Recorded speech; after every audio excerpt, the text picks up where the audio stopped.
महाराष्ट्रातील 4 दिग्गज कलावंतांनी दुबईमध्ये भक्तिमय वातावरण निर्माण केले।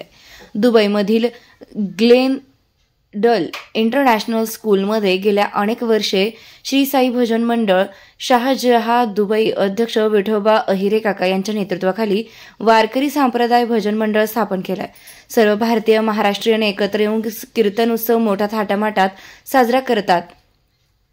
हा महोत्सव दिनांक 12 जानेवारी 2025 रोजी महाराष्ट्रातील नामवंत कीर्तनकार तुकाराम महाराजांचे 11वे वंशज हरिभक्तपरायण प्रशांत महाराज मोरे व हरिभक्तपरायण उद्बोध महाराज पैठणकर यांच्या कीर्तनाला गायनाची साथ हरिभक्तपरायण अंकुश महाराज कुमठेकर कोकणरत्न, हरिभक्तपरायण परमेश्वर महाराज वरखड देवाच्या आळंदी तसेच मृदंगाची साथ पखवाजच्या नामांकित घराण्यातील मृदुंग महर्षी हरिभक्तपरायण सुनीलजी महाराज मेश्री, हरिभक्तपरायण विठ्ठल महाराज मांढरे, रायगड भूषण या कलावंतांनी दुबईमधील सर्व भाविकांना मंत्रमुग्ध केलं। या कार्यक्रमाला सर्व भारतीय उपस्थित होते।